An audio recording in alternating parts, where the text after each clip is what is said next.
이란은 메시지를 보내고 싶었습니다. 만약 미국이 이란 근처 해역에 항공모함을 배치한다면 이란은 드론을 보내 항공모함이 공격당할 수 있다는 것을 보여주겠다는 것이었습니다. 이것은 이란의 힘을 보여주는 것이었고 미국이 멀리 떨어져 있어야 한다는 것을 설득하기 위한 힘의 과시였습니다. 하지만 미국은 이란의 도발에 강력한 방역으로 대응했습니다. 미국 F-35 전투기가 아라비아에서 이란에 강력한 메시지를 전달하며 긴장이 극도로 고조된 상황이었습니다. 모든 일은 1월 중순이란 거리에서 시위가 일어나며 시작됐습니다. 미국은 진압 자제를 경고했지만 이란은 결국 시위를 진압했습니다. 1월 15일까지 미국은 미 해군의 슈퍼 항공모함인 유나이티드 스테이츠 십 에이브러햄 링컨을 중동 지역으로 파견하며 대응했습니다. 항공모함은 타격단과 함께 남중국해에서 실사격 훈련을 마치고 이란을 향해 이동했으며 결국 아라비아해에 도착했습니다. 이란은 유나이티드 스테이츠 십 에이브러햄 링컨의 도착에 대비해 준비 중이었고 미국도 이에 대응할 방안을 마련했습니다. 자세한 내용은 곧 알아보겠습니다. 하지만 이란의 중대한 행동은 2월 3일에 있었습니다. 이란은 미 항공모함이 가까이 있자 불만을 품고 드론을 보냈으며 미국은 이 드론이 항공모함에 공격적으로 접근했다고 했습니다. 그 드론이 실제로 공격을 의도했는지 충분히 가까이 접근했는지는 알 수 없습니다. 그 드론이 큰 피해를 줄 수 있는 탄두를 장착했는지도 우리는 모릅니다. 하지만 로이터 통신에 따르면 그 드론의 의도는 불분명했고 반드시 조치가 필요했습니다. 현재 로이터 통신에 따르면 이란이 어떤 종류의 드론을 보냈는지에 대해 혼란이 있습니다. 그것은 샤이드 139로 이란이 보유한 가장 현대적인 장거리 공격 드론 중 하나입니다. 이 드론에 대해서는 많이 알려진 것이 없습니다. 디펜스 앤 시큐리티 모니터에 따르면 이 드론은 샤이드 129의 업그레이드 버전으로 여겨지며 사거리는 2,000km, 약 1242마일이고 24시간 동안 비행이 가능해 장거리 비행이 가능합니다. 샤이드 139는 아마 더 멀리 오래 비행하고 더 큰 탄두도 실을 수 있을 것입니다. 이 드론은 2024년 실전 배치됐으며 이란이 보낸 드론일 수도 있습니다. 그러나 일부 소식통은 샤이드 139가 아니었다고 합니다. 이란이 실제로 보낸 건 샤이드 129일 수도 있습니다. 타스님 뉴스도 그렇게 보도했습니다. 이유 같은 매체는 타스님과의 인터뷰에서 샤이드 129의 행동에 의심이 없었다고 주장했습니다. 한 소식통은 미국 비행기가 에이브러햄 링컨호 상공에서 이란 드론을 표적으로 삼았다고 영국 언론 보도를 언급했습니다. 샤이드 129 드론은 공해상에서 평소와 같이 합법적인 임무를 수행하며 정찰, 감시, 사진 촬영을 하고 있었습니다. 그리고 이것은 일상적이고 합법적이라고 그 매체는 주장했습니다. 물론 모든 나라는 공해상에 드론을 보내고 그 드론들이 우연히 항공모함에 불규칙하게 접근하는 일도 있죠. 이란이 샤이드 129를 유나이티드 스테이츠 십 에이브러햄 링컨으로 보냈다면 그 드론은 공격 임무였을 가능성이 있습니다. 오딘의 보도에 따르면 샤이드 129는 2개의 쌍으로 된 하드포인트를 가지고 있어서 총 4개의 무기를 장착할 수 있고 이로 인해 드론은 최대 400kg, 즉 881파운드의 탑재 중량을 가질 수 있습니다. 이란이 보낸 드론이 완전히 무장했다면 상당한 화력입니다.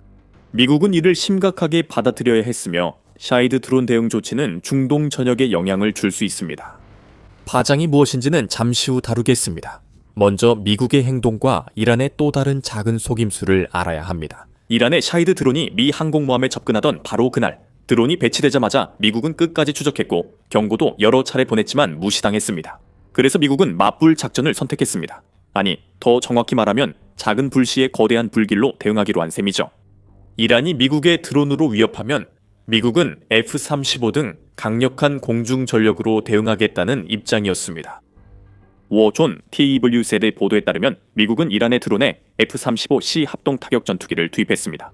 전투기는 드론을 손쉽게 처리하며 순식간에 격추시켰습니다. 화력에서 완전히 비교가 안 되는 상황이었으니 이는 누구에게도 놀라운 일이 아니었죠. 결국 이런 임무가 바로 F-35C의 주특기입니다. 맥스 애프터버너가 미국의 대응을 다룬 유튜브 영상에서 이렇게 설명했죠. F-35C는 전형적인 합동 타격기의 항공모함 버전으로 은밀한 타격과 미국의 제공권 유지를 위해 설계되었습니다. F-35C는 분쟁 지역 작전을 위해 개발되었으며 마하 1.6의 최고 속도로 적을 압도적으로 기동합니다. 이란의 샤이드 드론처럼 비교적 단순한 무인기는 상대가 되지 못했습니다. 미국 중부사령부 대변인인 미 해군 대령팀 호킨스가 다음에 무슨 일이 일어났는지 설명합니다. 혹은 적어도 미국이 이란의 샤이드 드론에 대해 무엇을 했는지 공개할 의사가 있는 부분에 대해 설명합니다. 에이브러햄 링컨 항공모함에서 출격한 F-35C 전투기가 자기 방어와 항공모함 및 승조원 보호를 위해 이란 드론을 격추시켰습니다. 호킨스는 사건 이후 이번 사건으로 미국 군인들은 아무도 다치지 않았고 미국 장비도 손상되지 않았다고 보고했습니다. 그는 또한 이란 드론이 소위 일상적이고 합법적인 임무의 일환으로 얼마나 멀리 이동했는지도 밝혔습니다. United States Ship Abraham Lincoln Aircraft Carrier Nuclear Powered 72 항공모함이 아라비아해를 항해 중일 때 이란 남부 해안에서 약 500마일 떨어진 곳에서 이란의 샤히드 139 드론이 함선을 향해 불필요하게 접근했습니다. 호킨스는 이것이 타스님의 뉴스 보도를 다소 우스꽝스럽게 만든다고 덧붙였습니다. 자국 영해에서 드론 사용은 합법이지만 이란 해안에서 500마일 떨어진 곳에서의 드론 사용은 언제부터였나요? 유엔 해양법 협약에 따르면 각 국가는 일반적으로 해안선에서 약 12해리까지의 해역을 통제할 수 있습니다. 이런 맥락에서 이란 샤히드가 일상적 합법적으로 작전했다는 주장은 과장된 듯합니다. 배타적 경제 수역까지 고려하더라도 이란은 자국 해안선에서 200마일까지만 통제권을 주장할 수 있고 그 이후에는 드론이 국제 해역에 진입하게 됩니다. 이란의 행동은 합법적이지 않았으며 미국은 이를 이란에 알렸습니다. 하지만 우리가 아직 정확히 알지 못하는 것은 미국의 F-35C가 이란의 샤히드를 파괴하는 데 사용한 것이 정확히 무엇이었는지입니다. 솔직히 말해서 그 전투기는 선택할 수 있는 옵션이 아주 많습니다. TWG는 가장 유력한 후보들을 나열합니다. F-35C는 Air Intercept Missile, GUX 사이드와인더 미사일을 쓸 수 있습니다. 맥스 애프터버너는 이 미사일이 더 저렴할 수 있지만 큰 차이는 없다고 더했습니다. 대당 약 90만 달러 정도로 미국은 F-35C에 또 다른 옵션인 Air Intercept Missile, 120 중거리 공대공 미사일을 사용하는 것에 비해 약 10만 달러를 절약할 수 있었을 겁니다. 대당 무려 100만 달러에 달하는 이 미사일들은 전 세계 어디에서나 구할 수 있는 최고의 공대공 미사일 중 일부입니다. 전 세계적으로 어느 쪽을 써도 샤히드 드론 격추엔 충분하지만 이런 미사일 사용은 과한 대응일 수 있습니다. 어쩌면 그게 의도였을 수도 있죠. F-35C를 드론과의 전투에 투입하는 것은 UFC 파이터가 유아와 싸우는 것과 마찬가지입니다. 승자는 단 한 명뿐이고 그건 꼬마 티미가 아닐 겁니다. 이 미사일을 이란 샤히드 드론에 쓰는 건 등을 돌린 상대에게 슈퍼맨 펀치를 날리는 것과 같습니다. 이건 공정한 싸움이 아니죠. 아마 F-35C 조종사가 이란의 샤히드 드론을 상대로 사용했을 가능성이 더 높은 무기는 4개의 총열을 가지고 최대 181발을 쏠 수 있는 25mm 건포드일 것입니다. KL에 따르면 F-35C에는 임무용으로 특화된 기관포 시스템도 장착되어 있는데 최대 220발까지 발사할 수 있습니다. 둘 중 하나로도 이란 샤히드를 격추할 수 있었습니다. 어떤 무기가 쓰였는지는 중요하지 않습니다. F-35C 투입만으로도 이란에겐 예상치 못한 힘의 과시입니다. 미국은 이전에도 이란 드론을 상대했지만 이렇게 강한 화력을 쓴 적은 없었습니다. 2019년에 TWC는 미국이 와스프급 강습 상륙함에 접근한 이란 드론을 격추하기 위해 해병대에 대드론 버기를 배치했다고 보도했습니다. 그 배는 유나이티드 스테이츠 십 박서함이었습니다. 드론은 위협적인 거리까지 접근했지만 격추되었습니다. 미국이 2월 3일에 보낸 메시지는 이란의 작은 위협에 강하게 대응하고 샤히드 드론을 상대할 다양한 옵션이 있음을 보여주려는 의도였을 수 있습니다. 맥스 애프터버너는 F-35C가 위협 처리와 메시지 전달에 적합하다고 강조합니다. 하지만 이란이 지나치게 자신감을 갖고 드론 군집을 모두 보냈다면 미국은 다른 방식으로 대응했을 것입니다. 유나이티드 스테이츠 십 에이브러햄 링컨은 전자전 시스템을 갖춘 EA-18G 그라울러로 샤히드 드론을 다른 경로로 유도할 수 있었을 것입니다. 그라울러는 사실 파이터 아택 18의 개량형이라고 애프터버너는 말합니다. 그래서 이 전투기는 전자전 장비가 없어도 무력하지 않습니다. 결국 우리가 방금 본 것은 이란이 미국을 시험하려고 한 시도입니다. 이란은 미국을 자극했고 그렇게 어리석은 행동을 하면 어떤 일이 일어나는지 정확히 알게 되었습니다. 이란이 사태 진정을 시도하는 것으로 보입니다. 사건 여파 분석을 계속 시청하시면 자세히 알 수 있습니다.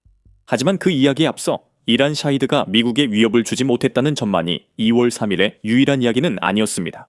같은 날 이란은 호르무즈 해협에서 힘을 과시하려 했으나 그 시도는 완전히 실패했습니다. 블룸버그에 따르면 이란은 몇몇 무장 소형 선박을 호르무즈 해협에 보내 호출을 시도했습니다. 미군 연료 조달 프로그램에 속한 유조선이었습니다.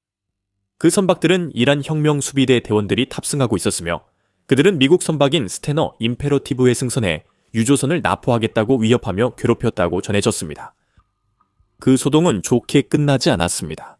미국은 사건 발생지에 유도 미사일 구축함을 보내 이란의 메시지를 전달했습니다. 혁명 수비대가 소형 무장은 가능하지만 미국 군함과 맞서면 힘을 쓰기 어렵습니다. 맥스 애프터버너는 이 상황을 흥미롭게 평가했습니다. 그는 이란 선박들이 스테너에 승선 시 59경 기관총과 소형 정찰 드론만 있었다고 지적합니다. 중요한 점입니다. 쾌속정과 드론이 유조선에 접근해 승선하지 못한 유일한 이유는 미 해군의 알리 버크급 구축함이 경호원처럼 개입해 그들을 쫓아냈기 때문입니다. 애프터버너는 매우 친절하게 말했다고 덧붙입니다. 그들은 기본적으로 이란 쾌속정 여러분 이쪽으로 오세요. 아니면 30mm 기관포를 만나게 됩니다. 라고 했을 겁니다. F-35C와 샤히드의 싸움에서 승자는 한 명뿐이었을 것입니다. 참고로 이란은 자국 영해를 감시했을 뿐이라고 주장했고 미국 유조선이 호르무즈 해협 통과에 필요한 서류를 제출하지 않았다고 했으나 가능성은 낮아 보입니다. 이란이 미국에 다시 메시지를 보내려 했던 것 같고 원하면 호르무즈 해협을 병목 지점으로 만들 수 있다는 내용이었습니다. 이란이 실제로 할 수 있는지는 중요하지 않으며 위험만으로도 충분합니다. 호르무즈 해협은 매우 중요한 통로이기 때문에 선박들이 안전하게 페르시아만을 드나들 수 있게 해주며 이를 통해 주요 해상 통로가 됩니다. 미국 에너지 정보청이 2025년 6월에 지적했듯이 매일 약 2천만 배럴의 원유 콘덴세이트, 석유 제품이 호르무즈 해협을 통과합니다. 미국 에너지 정보청에 따르면 이는 전 세계 석유, 액체 소비량의 약 20%에 해당합니다.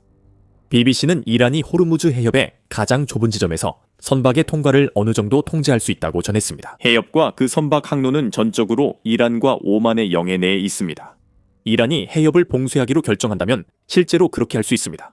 미국 유조선을 괴롭혔던 것과 같은 잠수함과 고속 공격정을 이용해서 말이죠. 그 보트들은 봉쇄선을 만들지 않고 기뢰를 설치해 해협 통과 선박에 큰 위험이 있음을 알릴 수 있습니다. 2월 3일 우리가 본 것은 이란이 호르무즈 해협에서 큰 문제를 일으킬 수 있다는 신호였습니다. 실제로 그렇게 할지는 미국 대응을 이란이 얼마나 걱정하느냐에 달려 있습니다. 이것은 이란이 미국 선박을 2번 공격한 후 앞으로 일어날 일로 자연스럽게 이어집니다. 우리는 유나이티드 스테이트십 에이브러햄 링컨과 그 항공모함 전단이 공격에 나서는 모습을 보게 될까요?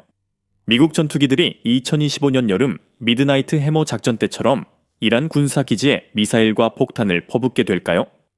아직은 답이 아니오인 것 같아요. 이 두 사건 이후로 미국은 필요 이상으로 무력 대응을 하기보다는 이란과 외교적 해법을 계속 모색하기로 결정한 것으로 보입니다. 백악관 대변인 캐롤라인 레비슨 폭스뉴스 인터뷰에서 유나이티드 스테이트십 에이브러햄 링컨호 사건을 확인했습니다.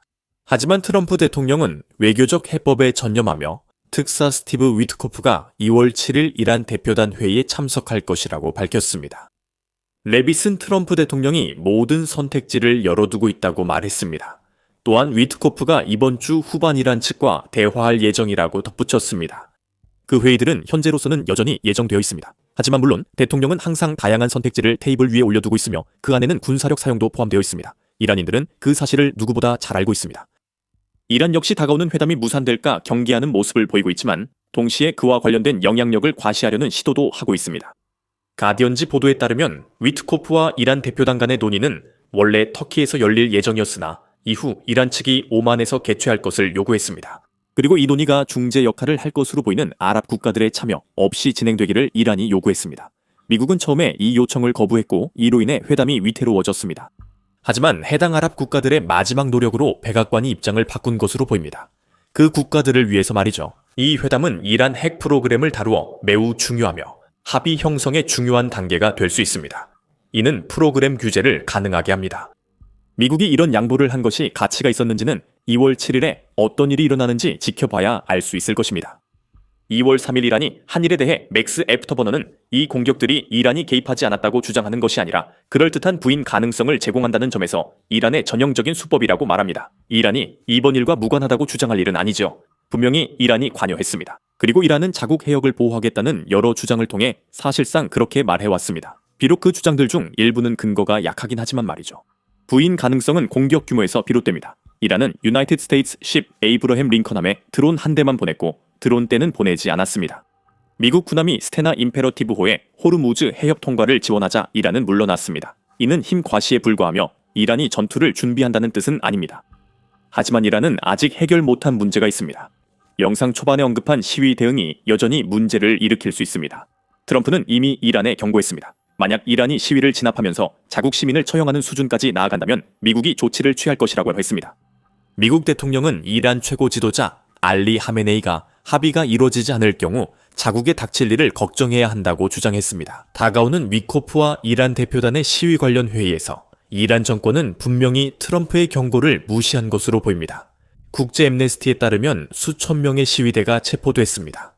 그리고 그들이 구금되어 있는 동안 고문이나 기타 폭행을 당할 수 있다는 우려가 제기되고 있습니다. 또한 시위 도중 최소 3만 명이 사망했다는 주장과 시신이 사라지거나 일부는 집단 매장지에 묻히고 있다는 주장도 제기되고 있습니다. 이 내용이 핵 협상에서 언급될까요? 가능성은 있지만 지금은 미국이 과거 위협 실행보다 핵 협상에 더 집중하는 듯합니다. 이란 정권이 2월 3일 운을 시험한 이유는 시위 진압에 미국이 별 대응을 하지 않아 자신감이 커졌기 때문일 수 있습니다. 드론과 고속정 사건이 있기 불과 이틀 전 하메네이 자신이 그의 나라에 대한 어떤 공격도 통제 불능의 지역 전쟁으로 번질 것이라고 경고했습니다. 이란 최고 지도자는 미국인들에게 이번 전쟁이 지역 전쟁이 될 것임을 알아야 한다고 말했습니다. 하지만 하메네이의 입에서 나오는 말은 언제나 그렇듯이 허세인지 진심인지 구분하기 어렵습니다. 트럼프도 마찬가지입니다. 양측 모두 매우 위험한 협상에 들어갔고 핵 프로그램 협상에서 원하는 것을 얻으려 실제 무기를 사용하고 있습니다. 이란이 분명히 아는 것은 미국이 최근 강력한 타격을 가했고 할 수 있다는 점입니다. 경계를 시험하는 것은 한 가지 일입니다. 이란은 미국이 여전히 핵 문제를 외교로 해결하려 해오니 좋습니다. 하지만 2월 7일 회의에서 상황이 악화된다면 우리는 양측이 나흘 전에 경고성 행동을 주고받은 것으로 볼 수도 있습니다. 만약 그게 사실이라면 미국의 경고는 훨씬 강했고 이란 정권은 미국의 치명적 메시지를 분명히 이해했을 것입니다. 미국은 지난주 여러 방면에서 분주히 움직였습니다. 미국은 이란 공격 대응과 거의 동시에 우크라이나 전쟁 판도를 바꿀 수 있는 무기 실사격 시험에 성공했다고 밝혔습니다. 그 무기가 무엇이고 왜 중요한지 영상에서 확인하세요. 이 영상을 재미있게 보셨다면 미국과 이란 정권 사이에 전개되는 상황에 대한 더 많은 소식을 위해 The Military Show를 구독하는 것도 잊지 마세요. 그리고 항상 시청해 주셔서 감사합니다.